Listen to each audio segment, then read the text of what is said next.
طبعًا البرتقان مالي السوق وكلّنا بنحبه، طبعًا الفيديو ده كان معمول بقى له فترة أيام ما كان البرتقان لسه أخضر، بس هو أخضر أو أصفر قشر البرتقان عامةً أنا كده ما بارميهوش. أهلًا وسهلًا بيكم في شُغلة وحكاية، مع بعض النهارده هنعمل بقشر البرتقان النهارده وصفة ممتازة جدًا وسهلة جدًا وبسيطة وبحاجة كنا كلّنا بنرميها، كلّنا أكيد بنرمي قشر البرتقان بس في ناس كتير ما بترميهوش. أنا هاقول النهارده الفيديو للناس الجميلة اللي بترمي قشر البرتقان النهارده ما ترموش لأن الفيديو ممتاز جدًا وسهل جدًا وبسيط كمان. أهلًا وسهلًا بيكِ في شُغلة وحكاية، مع بعض النهارده هنعمل وصفة ممتازة جدًا وسهلة جدًا وبسيطة، وكمان بنحكي حكاية من الواقع، حكاية من الحقيقة، حكاية اجتماعية تقريبًا ستات العالم كله بيقعوا في نفس المشكلة أو في نفس الوضع يعني، الخيانة، خيانة الزوج. وغالبًا 90% أو 99.9 من نساء العالم كله وقعوا في نفس ذات المشكلة، مش عايزة أقول 100% عشان ما أظلمش الناس يعني، بس إحنا هنقول 99.9 بس. طبعًا ربنا يهديهم يا رب كلّهم. طبعًا الست دي بتقول لي المشكلة إن أنا خلاص كبرت في السن وزهقت وملّيت من الموضوع ده، الموضوع عاد مستفز أوي، وعاد خلاص أنا ولادي كبروا، ولادي عرايس عيالي كمان رجالة. أعمل إيه وأروح فين وآجي منين؟ خلاص ما عادش في حل. تفتكروا أتصرّف إزاي؟ أنا خلاص للأسف الشديد، للأسف كل ما ييجي فترة كده أحاول أنسى اللي هو بيعمله أو اللي هو عمله، بارجع تاني أفتكر، هو اللي بيفكّرني تاني بموقف من المواقف اللي بيعملها بيخلّيني أرجع أفتكر كل الذكريات. ولمّا أفتكر كل الذكريات يقول لي: "أنتِ قلبِك أسود وما بتنسيش." ومش عارفة إيه والكلام ده كلّه. هو واجب علينا إحنا كستات نفضل عمرنا كلّه نستحمل ونعيش وخلاص عشان خاطر ولادنا، والّا هنعمل إيه بالضبط؟ وترجعي تقولي ولادِك هم اللي هيبقوا الضحية. للأسف الشديد مشكلة بجد عايزة أسمع رأيكم فيها، لإن الموضوع ده مش عايز فيديو ولا 2 ولا 3، الموضوع فعلًا عايز كلام كتير. الموضوع ناس كتير اتكلمت فيه.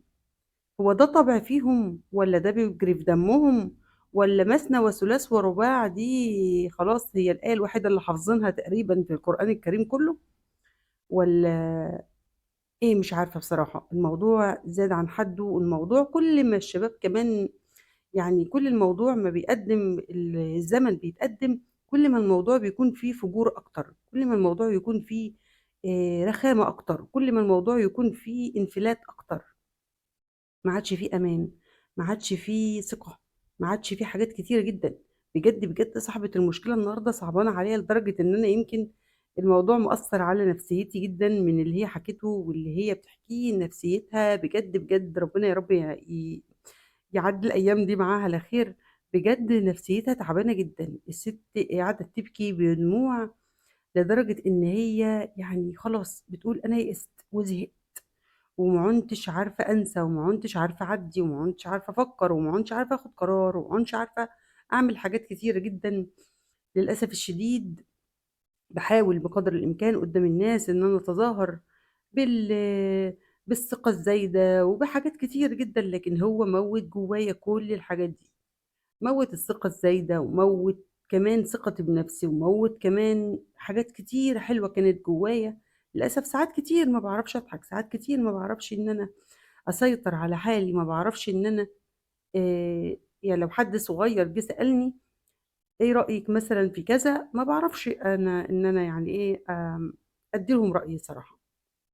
الموضوع بجد، واللي هتقول لِك بقى اتطلّقي، واللي هتقول لِك ما أعرفش إيه، كلام كتير جدًا طبعًا، وللأسف الشديد ما لوش حل.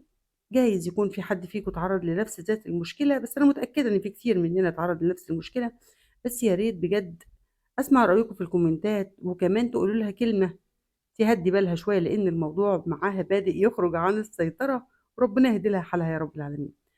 طبعًا ما تنسوناش بقى بلايك جميل منكم وshare للفيديو لو عجبِك الفيديو، وكمان كومنت حلو رأيكم في المشكلة ورأيكم كمان في الوصفة الممتازة اللي إحنا هنعملها النهارده.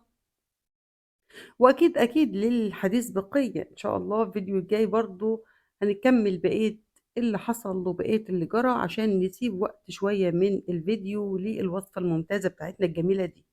عندِك أي كمية من قشر البرتقان اوعي ترميها، كمية صغيرة، كمية كبيرة، ممكن تعينيه في التلاجة ما فيش مشكلة خالص لو أنتِ قشرتِ برتقانة وتقومي عاينة القشر على بعضه لحد ما تكوّني كمية عشان تقدري تعملي الوصفة الممتازة بتاعتنا دي، يعني تقدري تعمليها بشوية صغيّرين بشوية كتار هتعملي بجد، بجد وصفة ممتازة جدًا وجميلة جدًا، بجد صدقيني خليكِ معايا لآخر الفيديو هاقول لِك هنعمل إيه.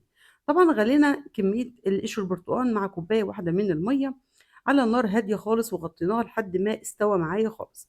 عندِك بقى خلاط، عندِك هاند بلندر، عندِك كبة، اللي يريحِك اعمليه. أنا عايزة أقول لِك افرمي كل ده ناعم جدًا، جدًا، وكمان صفّيه لو أنتِ حابة. مش حابة تصفّيه ما فيش أي مشكلة خالص. أهم حاجة هو ناعم كويس جدًا وتتأكدي منه، وبعد كده هنقول هنعمل إيه دلوقتي. معايا معلقة كبيرة من ملح الليمون. ملح الليمون طبعًا ممتاز جدًا، جدًا وموجود عندنا في كل بيت.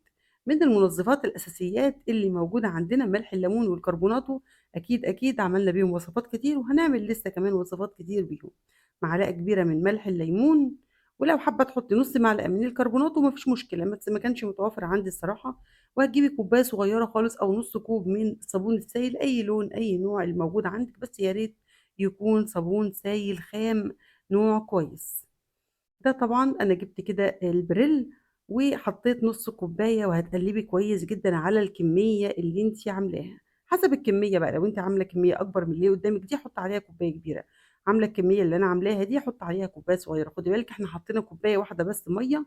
أنا عايزة أقول لِك الصابون السايل ده خطير جدًا، جدًا في حاجات كتيرة أوي. كمان كده استفدنا بحاجة ما كناش بنرميها، هتزوّد معاكِ كمية الصابون السايل بتاعتِك، كمان هتدّي ريحة حلوة جدًا، منظّف ومطهّر ومُعقّم، حاجات بجد، بجد الصابون روعة. وكل ما بيقعد شوية بيتقل، كفاية ريحة البرتقان بقى والجمال. هتجيبي بقى إزازة كده معاكِ وتقومي حاطة حبة منها كده. أنا عايزة أقول لِك هتستخدميها هتجيبي بقى في كده في الحمام بتاعِك مثلًا، عايزة تغسلي الحوض، البانيو، قعدة الحمام كمان ما فيش أي مشكلة، الستانلس، كمان الأطباق، كمان حاجات كتيرة أوي، أوي بجد هتستخدمي الصابون ده وهتدعي لي. لو أنتِ بقى هتعملي كمية كبيرة هتوفّر معاكِ أكتر وأكتر، بالذات كمان في غلو الأسعار بقى، شايفين الصابون وجماله؟ هو ده لونه طبعًا عشان لون الصابون اللي أنا حطيته كان أخضر، لو أنتِ حطيتِ لون أصفر هيقلب معاكِ بأصفر. بجد يالّا نجرّب شوية صغيّرين كده، شوية صغيّرين خالص. أنا هاوريكِ دلوقتي كمية الرغاوي اللي طالعة منها. إحنا عملنا إيه، نُص كوباية من الصابون عملت معاكِ الإزازة الحلوة دي، وكمان فاض شوية صغيّرين، بس ده طبعًا يعتبر قشر برتقان مُركّز. شايفين بقى بالإسبونشة من غير أي مَيّة ولا أي حاجة خالص الصابون عامل إزاي، نقطتين حطيناهم زي ما أنتم شايفين صغيّرين جدًا.